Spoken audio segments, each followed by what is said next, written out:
Nós vamos falar hoje sobre o Pacto Federativo. Eu gostaria que fosse entendido como, na verdade, a transformação do Estado brasileiro, e essa transformação ocorre em várias dimensões. Dimensão fiscal, dimensão tributária, dimensão administrativa, descentralização de recursos. Ela tem várias dimensões. O importante é nós sabermos exatamente que é uma transformação do Estado. Então, eu queria, palavras iniciais seriam que o aparelho de Estado brasileiro foi arquitetado em uma ordem politicamente fechada. Eram bancos públicos, empresas estatais, preocupadas com acumulação de capital físico, investimento em infraestrutura. Eu digo sempre isso. Era construção de casas, então, BNH, subsídios a empresas e indústrias, BNDES,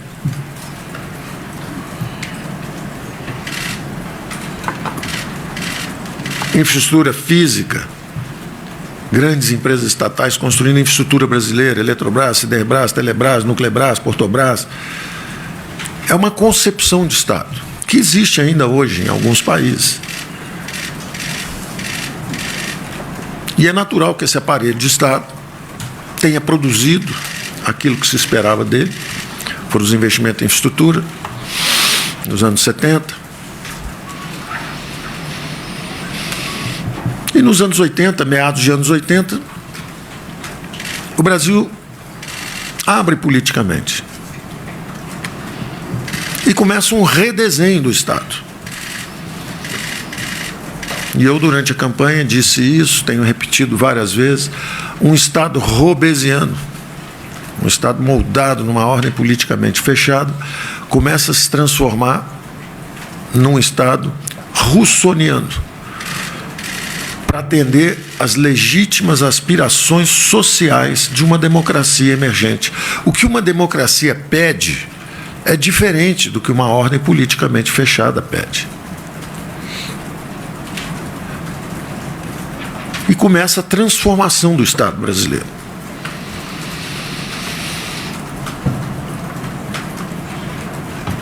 Só que nós estamos numa transição incompleta. Essa transição foi muito lenta e nós nos perdemos em alguns momentos da nossa história, economicamente, porque estendemos esses recursos para algumas áreas sem cortar em outras. E fomos, então, visitados 2 vezes por um surto de hiperinflação, fomos à moratória, e desde então experimentamos juros extraordinariamente elevados, impostos em elevação, e chegamos a um Estado que dizíamos sempre que gasta muito e gasta mal. Gasta muito porque chegou a 45% do PIB, gasta mal porque gastava um plano Marshall em juros. É inaceitável, virou o paraíso dos rentistas, o inferno dos empreendedores, por causa dos impostos altos, juros altos, um ambiente ruim e hostil para o crescimento econômico, para a criação de empregos, para os investimentos, e um ambiente bastante amigável para quem quer emprestar dinheiro para governo perdulário. Então, o grande desafio brasileiro é a transformação do Estado. É como transformar esse Estado, que gasta muito e gasta mal, numa máquina eficiente e fraterna.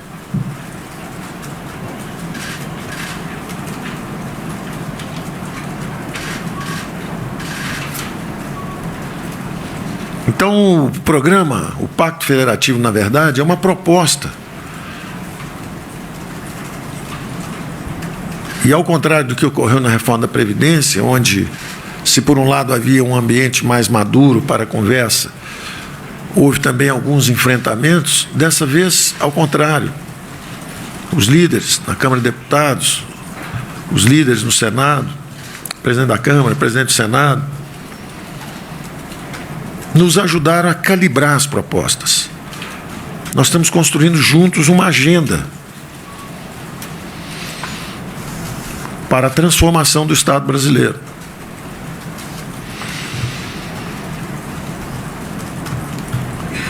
Essa transformação, como eu disse, ocorre em várias dimensões. Então, o Pacto Federativo é como se fosse um livro com vários capítulos. Ele é um grande acordo político para completar uma transição incompleta. A transição está incompleta. Nós saímos de uma ordem politicamente fechada, com um Estado aparelhado, para fazer infraestrutura, e fomos em direção à democracia, que tem suas legítimas aspirações, mas os meios de atender não são ainda os mais eficientes. Então você acaba gastando muito dinheiro, e aí os exemplos de desperdício são abundantes, de ineficiência são abundantes. 280 fundos parados,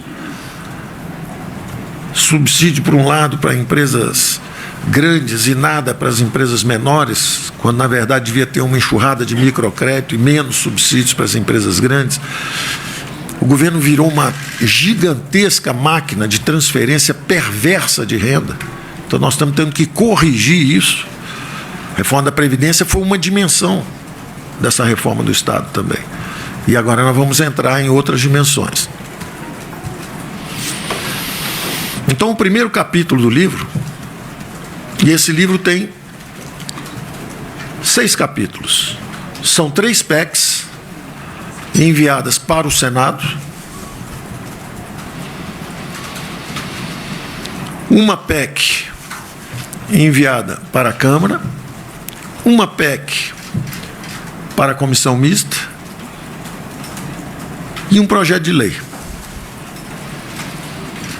Então, como se fossem 6 capítulos de um livro. Vamos abordar rapidamente, e a equipe está aqui para tirar todas as dúvidas, no detalhe. É um time extraordinário, com muita experiência, estão aí há várias batalhas, 10, 15, 20 anos de experiência esse time tem. Foram extraordinários na construção disso, e essa solução não é só nossa. E eu vou, nos diversos capítulos, mencionar a colaboração de outros órgãos que nos ajudam muito e têm nos ajudado. O primeiro capítulo eu chamaria propriamente da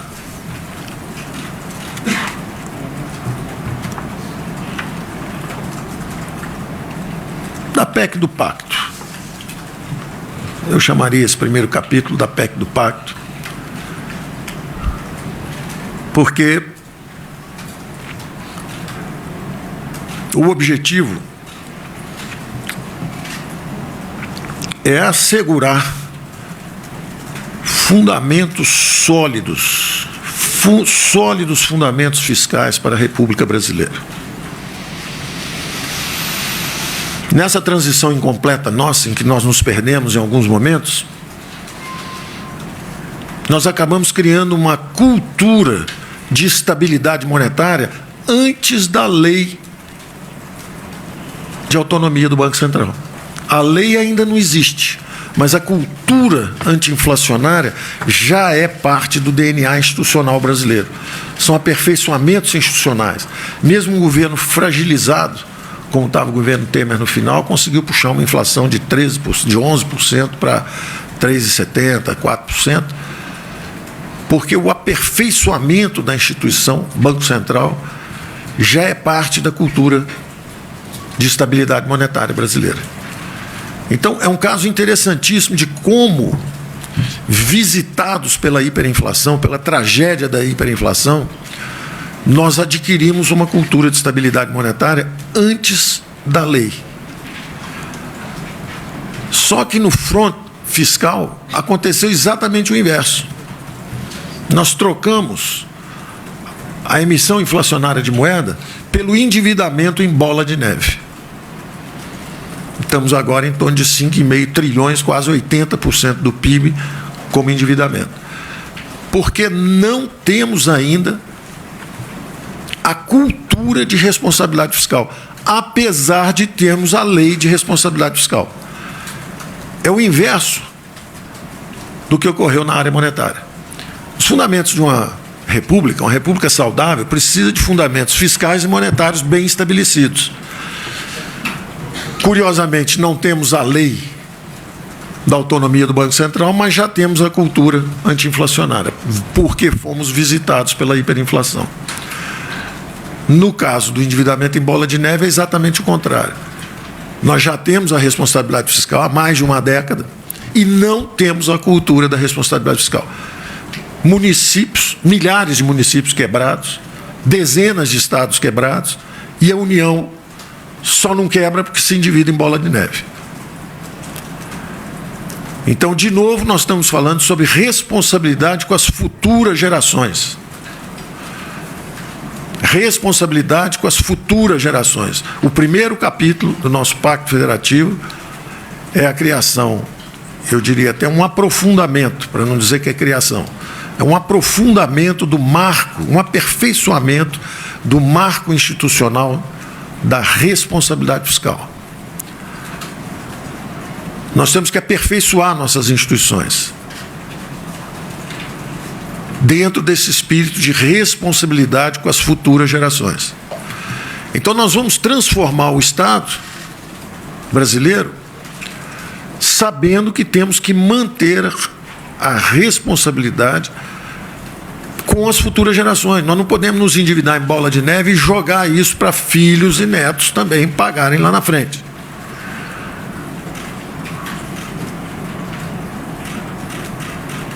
Estamos criando o Conselho Fiscal da República. Presidente da República, presidente da Câmara, deputados, presidente do Senado, presidente do Supremo Tribunal Federal, presidente do TCU, presidente da Associação dos TCS, todos os poderes que têm a capacidade de manter ou desestabilizar o equilíbrio fiscal da República, se reúnem a cada 3 meses para exame, monitoramento e considerações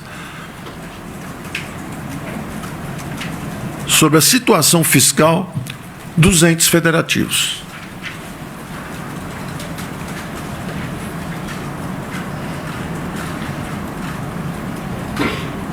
O presidente do Supremo,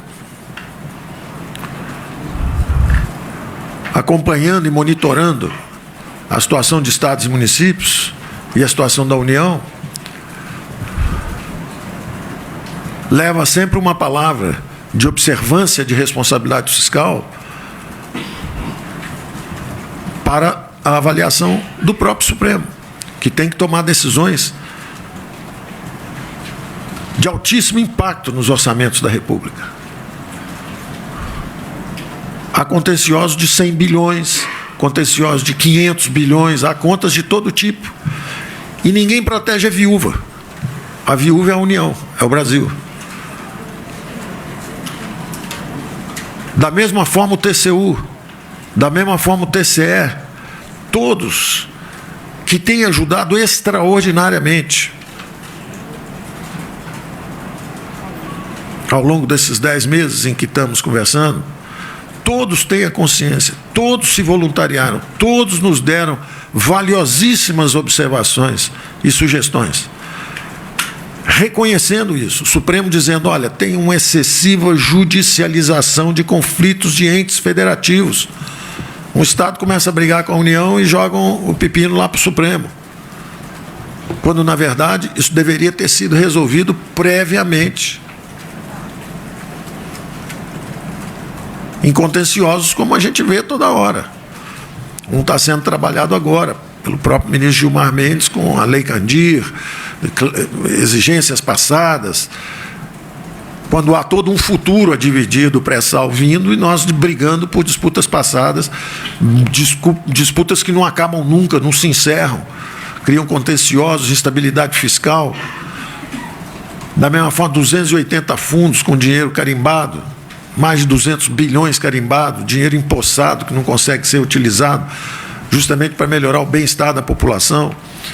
E governadores que assumem, e o governador anterior destruiu as finanças, e o TCE estadual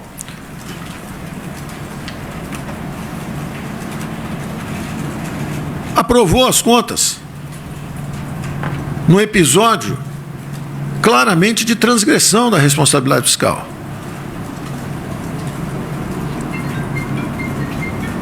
O TCU tem uma enorme experiência e cria jurisprudência a respeito disso, porque os TCEs, e aí recebendo os TCEs e conversando com eles mesmos dizendo, seria ótimo para nós que nós pudéssemos ter esse tipo de interação e seguir uma espécie de direito consuetudinário, de acordo com as decisões da Suprema Corte, Supremo Tribunal Federal, de acordo com o parecer do TCU, nós então estaríamos armados e equipados para garantir a estabilidade financeira dos estados também. Da mesma forma, os prefeitos. Então, nós precisamos consolidar um novo marco institucional que garanta as finanças da República Brasileira. Esse fórum se encontra e se reúne a cada 3 meses, conversa, troca ideias e observa os desempenhos. Lá dentro também, eu diria, agora eu vou sair da lógica, porque a lógica do processamento político, e nós tivemos muita ajuda das lideranças da Câmara e do Senado, particularmente das presidências, da mesma forma a presidência do TCU, da mesma forma a presidência do Supremo Tribunal Federal.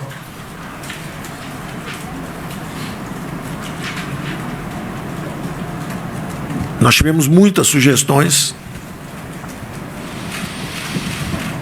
e justamente formulamos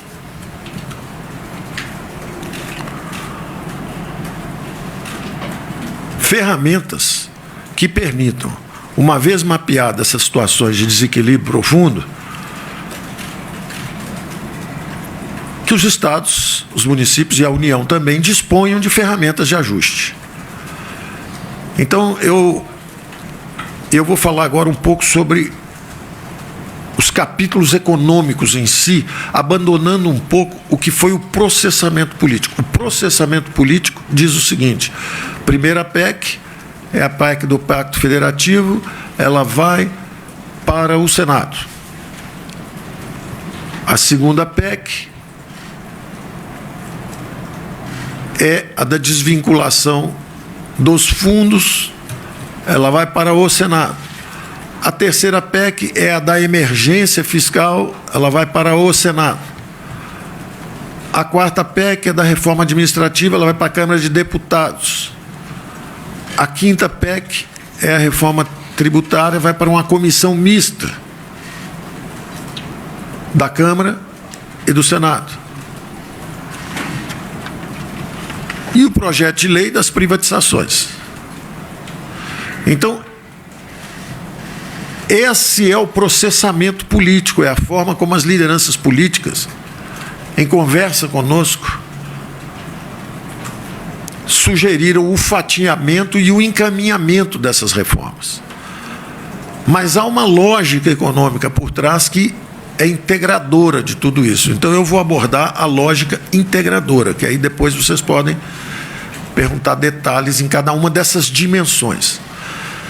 Então a primeira, como eu disse, é a criação desse marco jurídico, desse marco, na verdade, institucional. Existe um comitê histórico na estabilidade monetária brasileira, que é o Copom. Ele se reúne e ele diz se os juros vão subir, se os juros vão cair, para assegurar as metas de inflação. Nós estamos da mesma forma criando agora, é diferente, porque não é um comitê executivo, ele não toma as decisões, mas o objetivo é justamente criar essa cultura de responsabilidade fiscal, porque a lei já existe.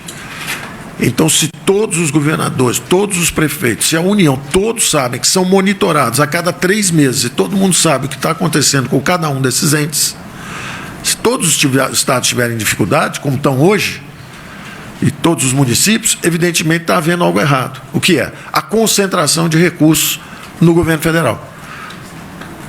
Estados e municípios estão quebrados, porque a ordem política fechada manteve a concentração de recursos e já temos 30 anos de democracia e não descentralizamos os recursos. Não descentralizamos os recursos, pelo menos não na intensidade desejada. É verdade que parte das políticas públicas já é atendida de forma descentralizada, quando você tem um SUS. Mas a formulação, a concentração de recursos, quem decide para onde vai, para onde não vai, era o governo federal ou, como diz numa imagem brilhante do nosso experiente Mansueto, o Brasil é gerido por um software. Então, um software que fica rodando, manda dinheiro para todo mundo, dá aumento para todo mundo, faz progressão automática de carreira, dá dinheiro para cada setor e tal. E no final,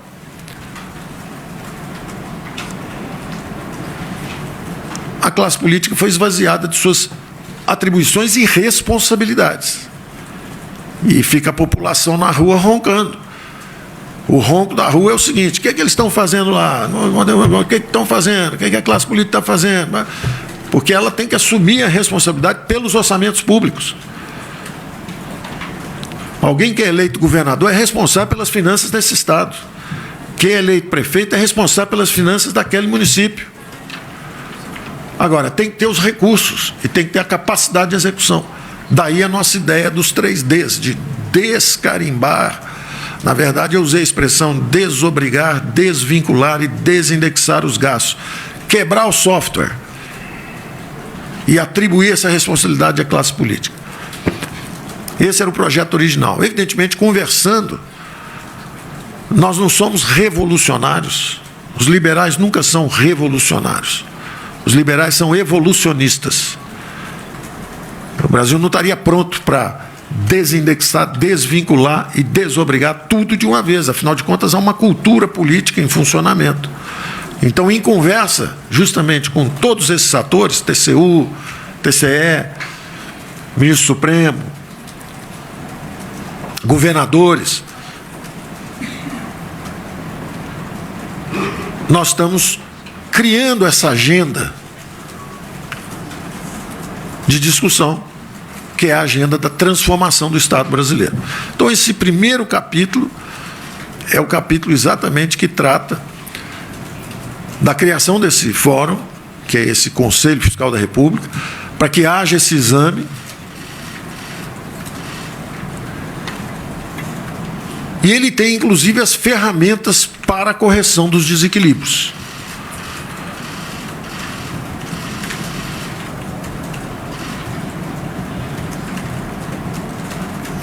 Ele envolve União, estados e municípios, ou seja, ele é abrangente para todos os entes federativos.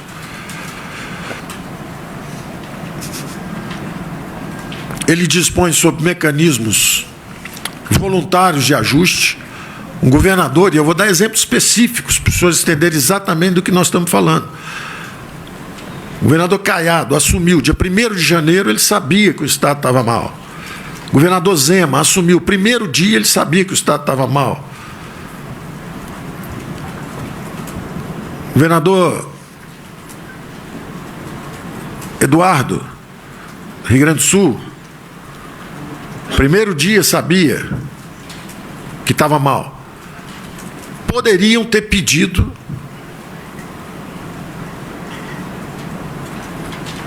a declaração do estado de emergência fiscal. Estou em emergência fiscal, estou quebrado. Não é o shutdown americano que para de pagar tudo. Ao contrário. Ele só evita o aprofundamento do desequilíbrio. Como é que um Estado está quebrado vai dar aumentos automáticos para funcionários? Como é que um Estado está quebrado vai reajustar salários, benefícios, tudo? Então, ele precisa da declaração de que ele está em estado de emergência. Quando ele pede socorro, ele fala, olha, estou em estado de emergência fiscal. ele ganha esse direito. Ele pode interromper esses reajustes por um certo tempo. Naturalmente, aí entra o TCU para ver se o antigo governador do estado de Minas Gerais quebrou Minas Gerais e o TCE disse que estava tudo bem e avalizou as contas. O novo governador Zema entra e fala assim: para a festa, trava tudo, não posso dar ajuste, o estado está quebrado, estou devendo fornecedores, estou atrasado 3 meses de salários, para tudo. E aí vai ele interagir com sua Assembleia Legislativa, mas ele tem pelo menos 6 meses para travar tudo, enquanto a Assembleia examina se realmente é um caso de emergência fiscal ou não. Ora, um governador que vai pedir socorro, pede para travar tudo, e não estava em emergência fiscal, cá para nós não devia ser político, nós não ia nem ganhar a eleição. Não é? É claro que é impopular fazer isso, mas ele pede essa decretação do estado de emergência fiscal. Aí ele dá ao TCU justamente a capacidade de interagir com os TCEs. O TCE vai lá e fala: olha, o TCU fala: vem cá, como é que o governador pediu isso aí? Vocês aprovaram as contas dele? Nós aprovamos. Ué, pode ser o crime de responsabilidade fiscal. Estão aprovando conta, estava tudo quebrado, está devendo fornecedor, não está pagando salário. Que história é essa? Ou seja, nós temos que permitir uma coordenação dos poderes de forma que possam cooperar para garantir o equilíbrio fiscal dos entes federativos. Hoje isso está solto. Um quebra o Estado, o outro quebra outro Estado, quem entra pega uma herança maldita, não tem como ajustar, não tem instrumento, não tem ferramenta, não tem nada. Então nós estamos criando essa ferramenta, essa capacidade de decretar o estado de emergência fiscal. Aí depois ele vai conversar com a Assembleia dele. Aí, pessoal, examine isso aí, porque ó, o TCU está vindo aqui, quebraram tudo. O que vocês acham? Se a Assembleia quiser levantar o estado de emergência fiscal, a responsabilidade da Assembleia. Ela vem e fala: não, não tem nada, eu não vi nada. Bom, eles estão assinando embaixo que eles estão subscrevendo a irresponsabilidade fiscal. Ou eles apoiam esse saneamento fiscal que está sendo tentado. Esse é o estado de emergência fiscal. Agora, pode ser que um governador não queira decretar isso. Não tem problema, vida que segue para ele. Só que lá na frente ele dispara travas automáticas para acabar com a festa dele. Se ele não tem coragem política de enfrentar o problema de frente, se ele está achando que ele pode ser irresponsável, talvez como o governador anterior, e vai empurrar essa bola para frente para gerações futuras e entregar um Estado quebrado, estados empobrecem. Não são só os países. Minas Gerais é do tamanho da França. Você pode destruir uma população de milhões de brasileiros que vivem lá, justamente por irresponsabilidade fiscal. Então, nós não podemos assistir isso passivamente. Nós temos que criar um ambiente que melhore a coordenação entre os diversos poderes, que eles possam conversar e, mantendo a hierarquia entre os entes federativos, pelo menos ajudar a solução. Então é mantida a hierarquia. Quem decide se pede socorro ou não é o governador. Se ele não decidir assim e continuar estourando todos os índices, aí dispara mecanismos automáticos. Nenhuma crise fiscal dura mais do que 1 ano e meio ou 2. Em 1 ano e meio ou 2 acaba, porque o PIB cresce aí 6, 7% ao ano. Vai ter crescimento econômico, 2, 3%, inflação de 3, 4%. O PIB cresce 7% ao ano, 2 anos cresce 15%, se as despesas ficaram travadas. E aí nós atenuamos bastante isso. Nós íamos desindexar tudo, mantivemos indexação de salários mínimos, mantivemos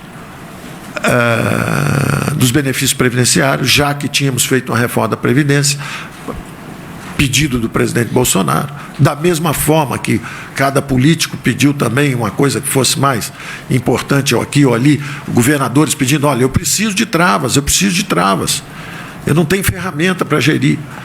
Então esse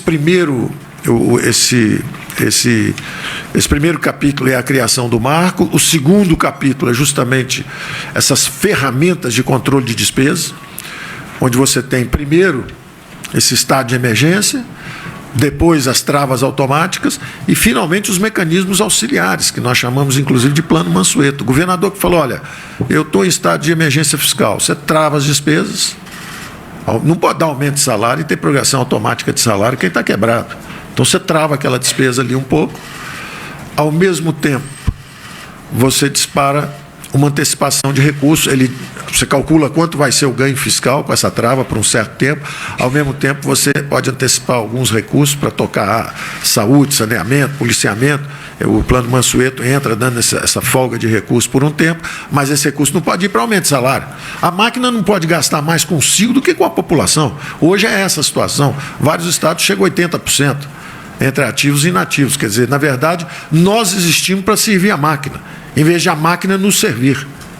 Essa é a transformação do Estado que nós temos que fazer. Nós queremos não um Estado de autoridades que manda na gente, vive às nossas custas e gasta mais do que nós mesmos recebemos de serviço. Nós queremos um Estado que nos sirva. Nós queremos inverter essa lógica. Em vez de ser uma lógica da autoridade, é a lógica dos servidores públicos. Então, para nos servir saneamento, água, educação, saúde, segurança, e não uma máquina que existe para si. Era a terceira grande item de despesa. O primeiro grande item de despesa, Previdência, nós fizemos a reforma da Previdência. Segundo grande item de despesa, juros. Eu quero anunciar que os cálculos que você fez, o que seriam os nossos gastos, caso a dívida continuasse crescendo como estava, e com aquele juro de 7%, e o que elas são hoje, chega a quase 100 bilhões, o que nós economizamos em juros para frente. Então, atacamos a segunda grande despesa também, e agora estamos indo para a terceira, que é justamente permitir a quem está em desequilíbrio travar essa concessão automática de aumentos num país em crise, com desemprego enorme, dá uma travada lá. Então, essa é a situação de emergência fiscal, é o capítulo que nós chamamos de 2, tem uma versão um pouco mais aguda disso, mas não é a nossa tampouco. É interessante isso, porque quando começou, a nossa era bastante abrangente, com uma potência fiscal de quase 50 bilhões, e a que estava na Câmara era mais frágil, que era a do Pedro Paulo, que cobria só a União. A nossa cobria estados e municípios e tinha muita potência. Fomos interagindo com a classe política, fomos calibrando para menos, e ele foi calibrando para mais. Aí ele botou dentro estados, União, começou a botar todo mundo para dentro, estados, municípios, e foi calibrando para mais. Nós fomos calibrando para menos. Parece que ele deu uma declaração que a dele hoje é mais potente que a nossa. Problema nenhum. Elas conversam entre si ali na frente. Queremos parabenizá-lo pela iniciativa, pelo esforço, e talvez até pelo conhecimento. Ele está, de repente, conhecendo mais até da classe política do que a gente, porque ele acha que a dele tem mais potência e pode ser aprovada. Nós vamos torcer por ele, mas nós enviamos uma um pouco mais branda, mas que tem todas essas travas automáticas, e ela não era só por 2 anos, que era a emenda dele. A emenda dele era de emergência para a União por 2 anos, para abrir espaço de gasto. Por 2 anos, quebrando um pouco essas despesas discricionárias que subiam sem controle. Então, para atender a regra de ouro, ele quebra um pouco isso e nos permitir aí ter um espaço de gasto por 2 anos. O nosso não é isso. O nosso é a criação de um marco institucional para 100 anos. Não é só para esses 2 anos e só para a União, como era o objetivo inicial dele. Então, o nosso é a criação realmente de um marco institucional de referência. Bom, o terceiro capítulo eram as desvinculações dos fundos. Falamos sobre isso já. Bilhões e bilhões empossados por aí, a cada ano 16 bilhões, 20 bilhões ficam empossados, isso vai acumulando, o total já chega a 220 bilhões, e a nossa dívida já passou dos 5 trilhões, quando na verdade nós devíamos usar isso, consolidar, reduzir dívida, melhorar a situação fiscal, mas essencialmente melhorar a alocação de recursos públicos. Esses fundos, nós já dissemos como exemplo, às vezes juntou um pirata privado, uma criatura do pântano e um burocrata mal intencionado, e aprovaram um fundo 30, 40 anos atrás. Um morreu, o outro fugiu para Miami, o outro vive em Portugal e o fundo está aí até hoje. Então a nossa classe política tem a responsabilidade e certamente terá a competência de reexaminar esses 280 fundos. Os constitucionais, exatamente também pelo processamento político, as principais lideranças foram colocados à parte, quer dizer, deixa esses fundos constitucionais aí, vamos examinar os outros, esses que podem ter sido criados por influências que não eram republicanas, vamos examinar esses fundos e o Congresso escolhe os que seguem e desativa os que são para ser desativados. Tudo isso são recursos que vão para estados e municípios. E entramos, então, no quarto capítulo, que é a descentralização dos recursos. Nós queremos descarimbar o dinheiro para descentralizar. Nós queremos realmente uma democracia participativa. O prefeito foi eleito, ele tem que ter dinheiro para saúde, educação, saneamento, para segurança. O nosso presidente foi eleito dizendo, olha, o dinheiro tem que ir para a ponta, o dinheiro tem que ir onde o povo está. Nós vamos transferir até 500, pode chegar a 500 bilhões. Alguns de nós dizem 400, porque dizem, bom, como teve uma desidratação de 100, a gente pode tirar os 100. Mas não, eu acho que se a PEC paralela, sendo aprovada, trazendo os municípios para dentro da reforma previdenciária, em vez de ter 1 trilhão para a União e os municípios, estados e municípios fora, é mais saudável para o país e para a federação que sejam os 800 bilhões para a União, mas que estejam dentro dos estados e municípios com a aprovação da PEC paralela. Eu nem me incomodo com essa desidratação de 100 bilhões que aconteceu se trouxermos a PEC paralela para dentro, porque é um visível ganho para toda a União do ponto de vista de responsabilidade fiscal com as futuras gerações. Nós não estamos pensando em nós aqui, 1 ano, 2 anos, 3 anos. Nós estamos pensando em 10, 15, 20, 30 anos à frente, o que acontece com as futuras gerações. Que nós estamos nos endividando como se não houvesse amanhã. Nós estamos empurrando essa bola de neve para frente, isso é uma avalanche de dívida. E isso tem impedido o Brasil de crescer, com juros altos, com a desaceleração econômica. Então, essa transformação do Estado é, antes de tudo, um ato de crença na democracia, de crença no fortalecimento da federação.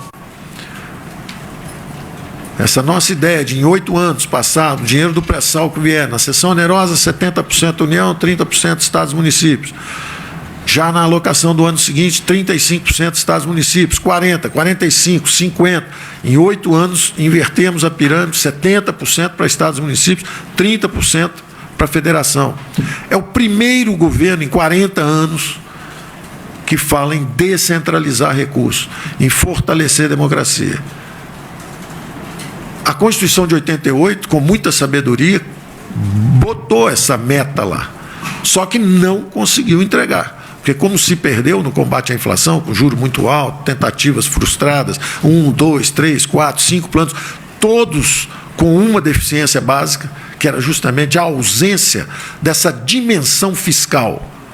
Faltou sempre a todos os planos, inclusive ao melhor deles, que foi o real, foi brilhante do ponto de vista monetário, faltou a dimensão fiscal. Então convivemos com juros de 70% ao ano, 60%, 50%, 40%. Eu sei porque eu estava do outro lado da cerca. E o governo fazendo essa transferência brutal de recursos, porque estava só no freio monetário e com a parte fiscal frouxa.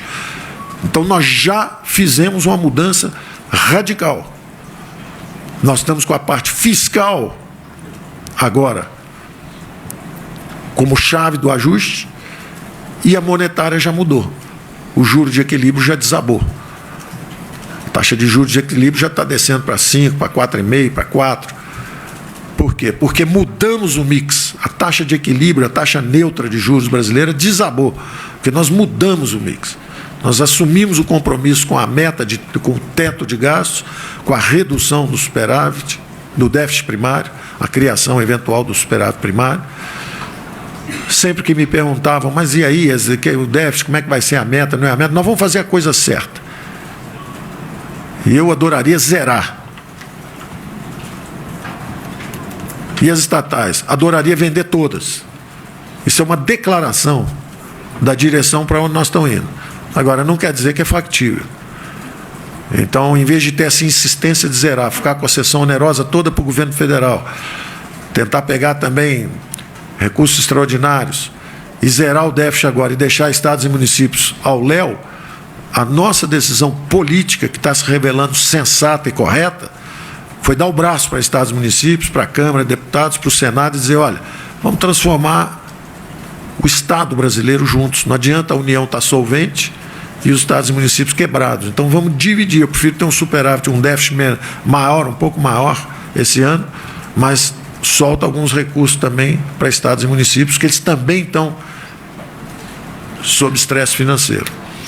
Então esse capítulo 4º nosso é a descentralização dos recursos, é para assegurar. Cada um dos capítulos tem uma finalidade básica. O primeiro capítulo, assegurar as finanças, os fundamentos fiscais sólidos das finanças da República Brasileira.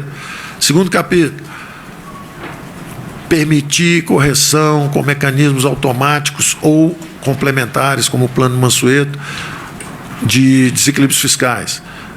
Nenhuma crise fiscal vai durar mais do que 1 ano e meio ou 2. Porque você trava as despesas automaticamente, é o shutdown na brasileira, quer dizer, é suave, paga todo mundo, só não faz absurdo, quer ficar dando aumento quando você está quebrado. Espera 1 ano e meio, as receitas sobem e você acaba se reequacionando. E nesse intervalo, os recursos estão aqui com o Plano Mansueto. O outro capítulo, descentralização de recursos, para quê? Fortalecimento da federação. Nós queremos uma federação forte. O povo vive nas cidades. O problema de falta de segurança é na cidade. Você vive na cidade, você é assaltado na cidade, você é baleado na cidade. Você precisa de segurança lá. Não é o dinheiro aqui em Brasília na mão dos ministros, não. É lá embaixo. Nós temos que acreditar na democracia, descentralizar os recursos. Ah, mas você confia no prefeito, ele pode desviar recursos. Ele está sob a vigilância da população lá. E cá para nós, governo centralizado andando fazendo muita besteira com dinheiro público nos últimos anos, né? Eu confio na descentralização, eu confio na democracia, eu confio nessa coordenação dos poderes.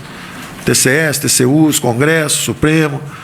Eu confio nessa descentralização. Em vez de ficar, como vimos no passado, meia dúzia de pessoas em Brasília decidindo tudo. Quando você erra pesado mesmo, erra grande.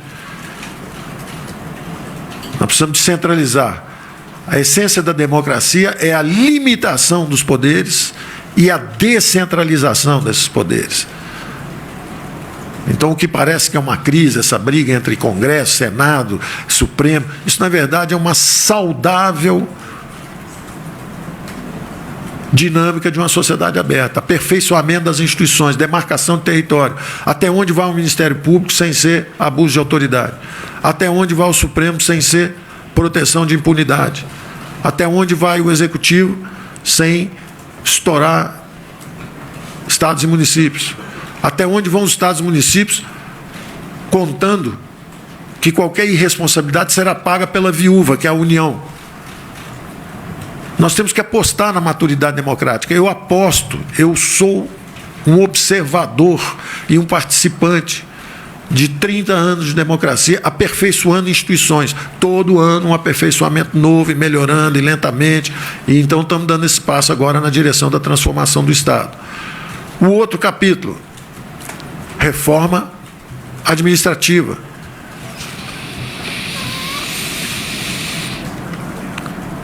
A mentalidade de servidor público é adquirida quando você serve a população alguns anos antes de ser efetivado. Não é só porque fez um concurso, entrou e agora pode chutar todo mundo, maltratar, botar uma estrela de autoridade. Nós não queremos isso. E nós sabemos que os funcionários mais experientes são exemplos de comportamento. Eu estou convivendo com os mais experientes aqui, são extraordinários, são exemplos para todos. E as reformas que nós estamos propondo não atinge nenhum direito adquirido de quem já está aqui. Agora, vamos aperfeiçoar isso para frente. O jovem que entrar, em vez de entrar já com um salário quase igual o do Valderi ou do Mansueto, que já está trabalhando aqui há 20, 30 anos, ele entra com um salário mais baixo, compatível com a iniciativa privada. Que história é essa de ter um privilégio? Se for ascensorista da Câmara, ganha 6 vezes o que ganha um ascensorista lá embaixo, numa cidade, na savana. Está errado isso. Isso é um privilégio, isso é inaceitável. Isso conspira contra a imagem do próprio funcionalismo no Brasil inteiro. Então, o que nós vamos fazer daqui para frente? Entra, seja um servidor exemplar, serve 3 anos, 4 anos, dependendo da profissão, do aperfeiçoamento. São 300 e tantas carreiras, vão ser reduzidas para 20 a 30 só. E tem que ter um período de servir mesmo, para ser selecionado. Bom, esse é realmente um servidor público. Ganha estabilidade de emprego, sem filiação partidária. Tem filiação partidária, você não é servidor do Estado brasileiro. Você é militante. Não vou dar estabilidade para um sujeito que pode ser militante à vontade, agora não tem estabilidade, é igual qualquer um de nós. Nós também temos partido, todo mundo anuncia, faz o que quiser. Agora estou mexendo com recurso público, estou com carteirinha de partido, peraí, estabilidade de emprego exige, é como as Forças Armadas também, eu sou um servidor do Estado brasileiro, não é do governo A, governo B, governo C. Então isso é um aperfeiçoamento inspirado por eles mesmos. Eles são a referência.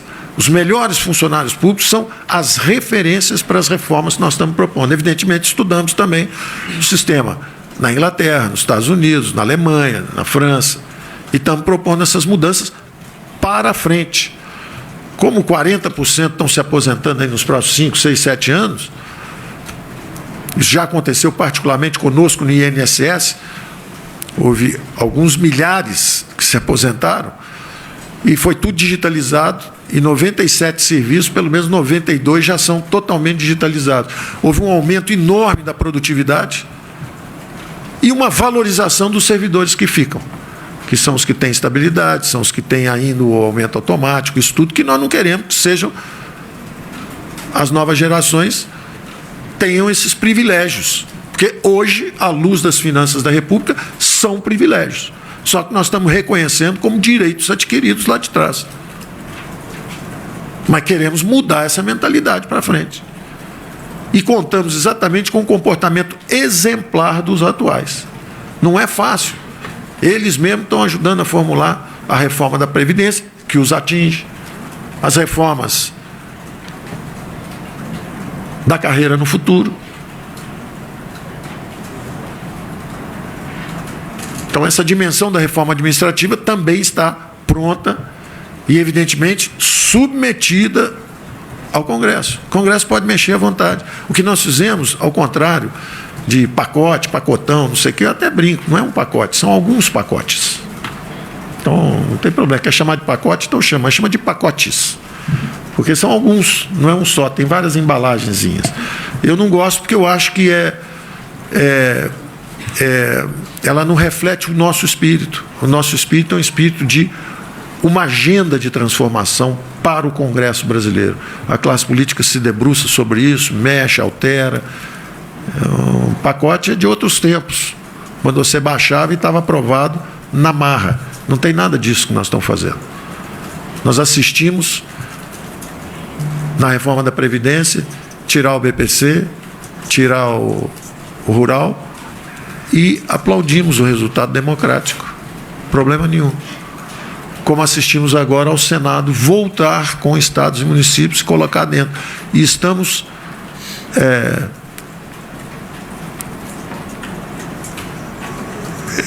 eu diria quase que extasiados com essa possibilidade, porque é realmente espetacular, é um funcionamento espetacular do Congresso. Quer dizer, ele recalibra um pouco a proposta original da Câmara, mas adiciona uma dimensão que faltava, que são os estados e municípios. Isso é espetacular, isso é uma democracia extraordinária, funcionando e calibrando e contribuindo para desenhar um país melhor. Por favor, deixa eu terminar, eu estou quase lá. Então, a outra dimensão são as privatizações, que também é a transformação do Estado.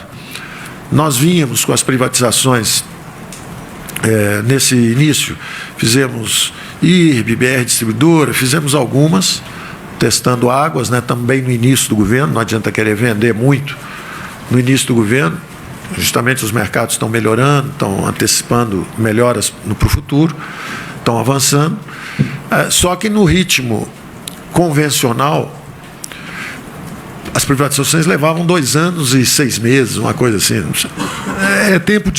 É tempo demais, acaba o governo e você não consegue fazer. E, afinal de contas, foi parte da campanha. A população votou nessa transformação do Estado brasileiro. Isso, na verdade, é para liberar recursos para saúde, educação, saneamento. É a transformação do Estado, vamos sempre lembrar disso. Em vez de ter uma porção de estatais aparelhadas politicamente, viraram focos de corrupção. Os senhores ouviram falar do mensalão? Foi no Correios. Os senhores ouviram falar do Petrolão? Foi na Petrobras. Os senhores ouviram falar de problema na Caixa Econômica Federal? Então não vamos esquecer disso. Nós falamos bastante sobre isso, de como a estatização ameaçou a democracia brasileira com corrupção, além de estagnar a economia. Um Estado aparelhado não investe, não deixa o setor privado investir, ainda vira foco de militância e corrupção política. Nós temos que transformar o Estado. Isso foi um compromisso de campanha. Então, se existe uma aliança política de centro-direita, ela tem que trabalhar nisso e tem que criar um fast track. Então, esse vai num projeto de lei de privatizações, que é a transformação. E, finalmente, temos também a reforma tributária. Reforma tributária nossa tem um pilar que conversa perfeitamente com a proposta que está na Câmara, que é a do IVA. Nosso IVA dual conversa com a proposta do IVA. Tem o outro pilar dos impostos indiretos, do excise tax, que conversa com a do Raul, que está no Senado. E tem um terceiro pilar, que envolvia desoneração de folhas, inclusive de pagamentos, e esse pilar foi derrubado por opiniões também, que estavam aí contra uma modalidade que tivesse um foco, uma base tributária diferente, que não fosse só consumo e renda. Você diversificando, você pode ter alíquotas bem mais baixas em todas as modalidades. Isso nos forçou a recalibrar todos os cálculos. Terminamos praticamente, estamos prontos para entrar, só que ela entra numa comissão mista do Congresso, da Câmara e do Senado. Mas ela vai conversar e ela vai progredir, e nós acreditamos também que vai ser um trabalho bastante profícuo. Essas dimensões andam em velocidades diferentes. Imaginem, analisar 280 fundos vai levar um tempo.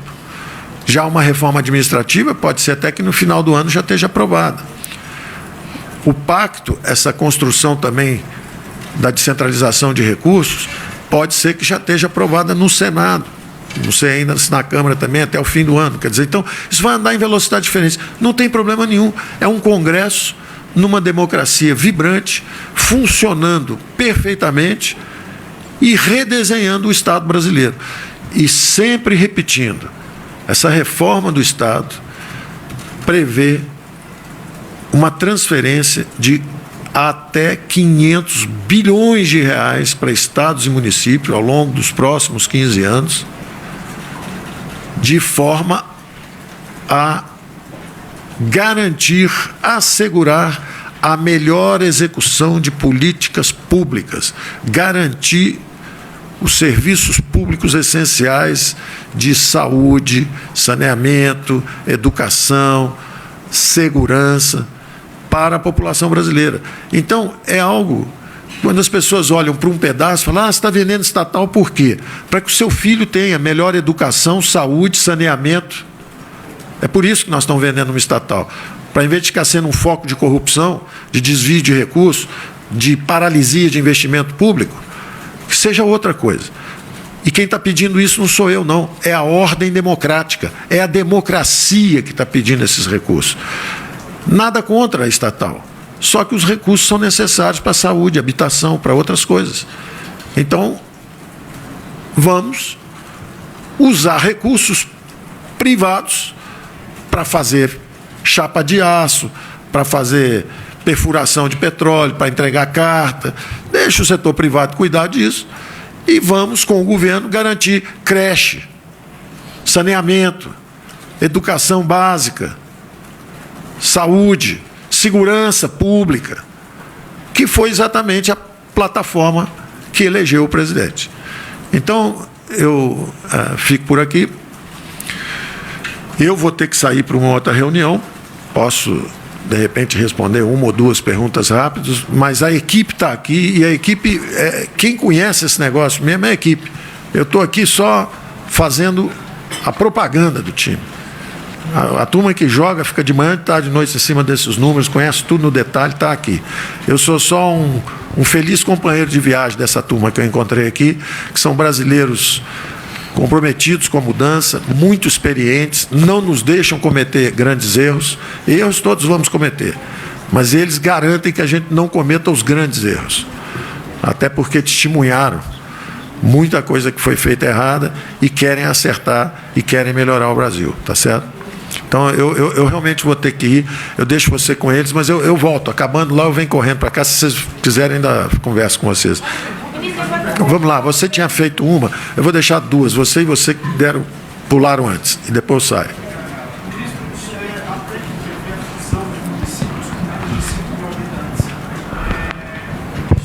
Às vésperas de um ano eleitoral, como é que o senhor avalia isso? Como é que isso vai ser feito em meio a esse debate? Você vê que interessante, né? Quem pensa em sustentabilidade fiscal tem que pensar exatamente no que aconteceu, andou acontecendo antes, que foi a proliferação de Câmara de Vereadores, de municípios, etc. Isso cria desequilíbrios. Agora, seguramente, não foi um economista do nosso grupo que lançou isso lá, né? Quem pensa nisso aí, normalmente, é sempre uma liderança política, que chega e fala, olha, está acontecendo um negócio aqui. E são lideranças políticas experientes. E eles têm lá os combates deles.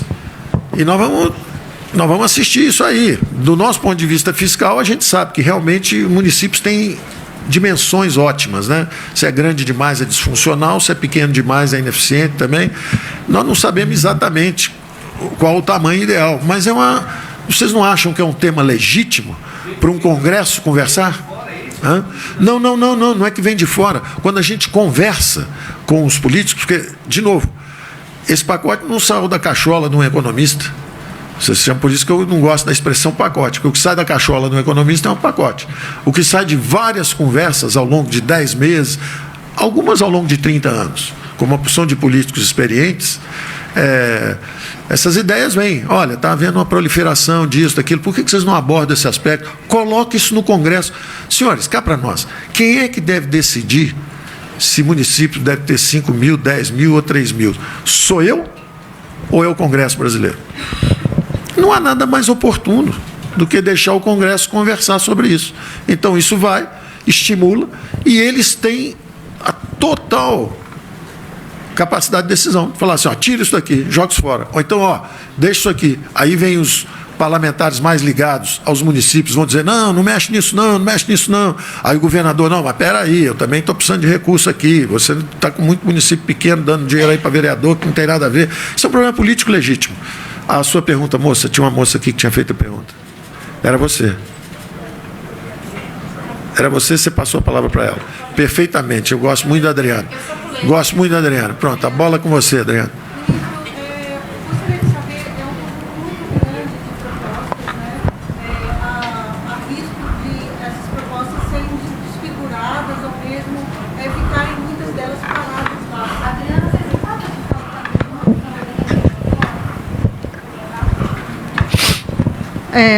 Boa tarde, ministro. O senhor está enviando ao Congresso um projeto muito ambicioso, com muitas propostas. Qual o risco dessas propostas lá no Congresso serem desfiguradas, desidratadas? O senhor mesmo já reconheceu aqui que a sua ideia era fazer algo mais forte, principalmente em relação à desindexação. Eu gostaria de saber também qual o papel do presidente, né, Jair Bolsonaro, para reduzir esse alcance dessas medidas e qual a sua previsão de aprovação, o que o senhor vislumbra daqui para frente? Vamos lá. Como eu disse antes, eu acho que são várias dimensões a transformação do Estado. A razão minha de colocar tudo junto, isso é muito interessante. A experiência da Previdência era uma experiência seguinte: era um buraco fiscal que ameaçava implodir o Brasil. Você vê que como o desconto premiu a coisa econômica na hora que isso foi aprovado. Deu um horizonte de 15, 20 anos de estabilidade, os juros descem, a economia começa a andar de novo, começa a recuperar a dinâmica de crescimento. Então isso era fundamental, era urgente e era quase que um desafio de sobrevivência. Quando acaba isso, entram as demais reformas em pauta. E aí o interessante é que, ao contrário do clima na Previdência, que houve um clima tenso no início, de um governo chegando que não falava a mesma linguagem de um governo, de uma Câmara e de um Senado que estavam também dissociados, estavam diferentes as linguagens. Quando a gente chega, foi muito difícil. Agora, curiosamente, durante esse diálogo inicial, houve muita construção de boa vontade. Muita construção de boa vontade. E justamente eu diria que a ideia de colocar agora uma coisa mais ampla foi até um consenso político das lideranças. Porque falaram, olha, se botar só a tributária, como é que você vai falar da redistribuição de recursos para estados e municípios, sem falar também da forma como esses recursos são arrecadados? Então, vamos botar isso também. Bom, mas tem também o negócio da administrativa. Vamos botar isso também? Vamos. E aí o próprio fatiamento foi processado por essas lideranças, falando assim, olha, manda primeiro esse para o Congresso, para o Senado, esse outro aqui já devia vir para a Câmara. Então, eu diria que isso está sendo um processo de construção conjunta. Como foi conjunta a construção com mais atrito, a construção da Previdência foi conjunta, mas teve um pouco mais de atrito, eu diria agora que está tendo muito mais de cooperação e quase que de orientação mesmo política. Da própria classe política falando assim, olha, pode mandar, mas não é muita coisa. Não, essa aqui a gente anda um pouco mais rápido nessa, essa outra aqui, ela conversa com a do Pedro Paulo ali na frente e tal. Quer dizer, há um clima extraordinário de cooperação no Congresso e na Câmara. Pelo menos das lideranças, dos líderes, eu percebo isso e isso praticamente está nos levando. Eu, talvez, se me perguntasse, bom, o que você acha que devia ser e tal, talvez o foco fosse só no controle da despesa, mais um pouco, mas essa abertura de leque foi até sugerida pela própria classe política, e dizendo o seguinte, olha, não, vamos dar o contexto de transformação do Estado, vamos mostrar que o Estado está sendo transformado para o programa social. Ninguém quer vender uma estatal para guardar o dinheiro num banco, não. Você quer justamente para liberar recursos para a área social, para a saúde, para a educação. A democracia brasileira tem sido muito construtiva. A inclusão dos mais frágeis nos orçamentos públicos foi uma conquista interessantíssima também. O problema é quando você faz isso, mas sem tirar o dinheiro do gato gordo, né? Você dá o dinheiro para o pobre e não tira do gato gordo, você leva tudo para a hiperinflação, você bota a máquina, essa gigantesca máquina de transferência de renda, transferindo renda para quem já é privilegiado, seja através de um banco público, dando dinheiro para o empresário campeão, seja através da Previdência, dando emprego para quem já tem estabilidade de emprego, salário muito mais alto que na iniciativa privada, tem tudo, tem todas as vantagens, ainda tem uma Previdência muito melhor que os outros. Então, nós temos que transformar essa máquina. E essa compreensão hoje é do Congresso brasileiro. Isso é do Congresso brasileiro. Ele está querendo reescrever essa história da máquina pública brasileira. Então, nós temos que ir juntos nessa direção. Então, eu realmente não tenho receio disso ser fragmentado, pulverizado, desfigurado. Ao contrário, eu acho que nós temos uma belíssima agenda de trabalho para o nosso Congresso, para os próximos 6 meses, 1 ano. Acho que sim, algumas vão andar mais rápido que a outra. Eu acho que a administrativa está em ponto de bala, vai ser aprovada relativamente rápido. A tributária é um pouquinho mais complexa. Os 280 fundos levam mais tempo, mas a transferência de recursos e a descentralização para estados e municípios também pode ser mais rápido. Eu não arriscaria prazos. Eu prefiro que haja mais tempo para conversarmos sobre tudo isso do que ficar engavetando, solta uma no conta-gota, depois solta outra, não. Só a primeira, que era realmente decisiva, tinha que ser aquele clima de ou tudo ou nada, porque realmente o Brasil estava sob um risco extraordinário. Agora nós temos um pouco mais de tempo para redesenharmos o Estado brasileiro. A principal mensagem é essa, hein? O Estado brasileiro vai ser redesenhado, está sendo aperfeiçoado por um Congresso e um presidente da República reformistas. O presidente quer mudar, foi eleito para mudar, para promover mudanças. E o Congresso também foi eleito junto com ele e quer mudar, quer promover as mudanças. Então, eu estou bastante confiante nesse trabalho. Obrigado, gente. Eu tenho que correr. Ministro, posso fazer só mais uma perguntinha rápida?